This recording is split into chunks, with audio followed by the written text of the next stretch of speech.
Stop dizer, riba corrupção mundial.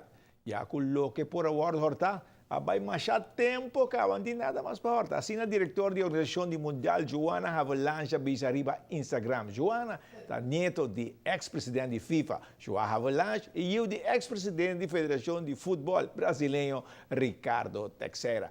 Declaração de Joana Havelange não cai de Monteiro, deputado de Rio, a pedir para uma investigação viva a declaração de Joana. E aqui nada horta mais. Não vai cultura. E basquetebol a continuar no Centro Deportivo Betico Cruz, que juega na Liga Superior. Estreia que vai começar o campeonato está tambaleando pouco, está jogando bom depois de ganhar algum reforço.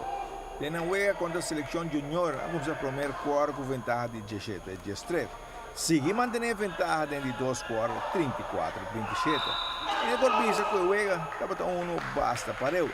Caminha a jovem seleção, está dando uma resistência.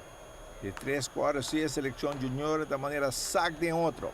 A Estrela está anotando 24 pontos e a seleção solamente 12. A partida vira 58-39. De 4 quartos, a Estrela está volvendo a anotar 24 pontos, mientras a seleção está anotando 20 pontos. Para o partido finalizar 82-59. Top scorer para a Estrela, Dwayne Viotti com 29 pontos e Hubert Hemstad com 22 pontos. Para a seleção, Rafik Armudin com 17 pontos e Elia Whitfield com 10 pontos. E dois juega entre Aruba Juniors e The Voice Impact. Aruba Juniors a começar o primeiro quarto sem concentração e está cai atrás 16-6. De 2 quartos, The Voice está mantendo a ventaja de 10 pontos. Score vira 31-21. De 3 quartos, Aruba Juniors está medio bounce back para o partido vira 49-40. The Voice jogando bom defesa, poniendo que emocionado e Aruba Juniors tem que chute de leo, pero não está logra muito. The Voice está anotando 14 pontos de 4 quartos e Aruba Juniors 13. Para o partido terminar 63-53.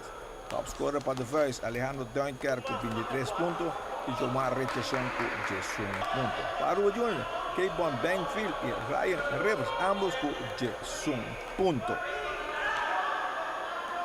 Aí está o resultado de basquetebol. Não vai mais se acordar com o programa que começou dia 9, mas já para buscar o formulário o que passa hoje, Mundial 2024, bota llena tur dia, tá sale algo de pantalla, bota llena e depois no final bota tem 2 frases não, que você gana, can stay den Tamarén, ou den Divi Hotel, ou den Divi Links, para 2 pessoas, sem nenhum gasto, tur costa por nada. Popo aqui na TV, de manhã acaba por na Radio Shack, e de luna por na Divi Links também. Parte para trás, você escreve o número de telefone e o adresse. E você tem que entregar mais tarde, dia 11 de julho, aqui na TV, não é por dia, não é busca de trempão, ok? Para você seguro, não perde nada de lo que passa hoje, do Mundial.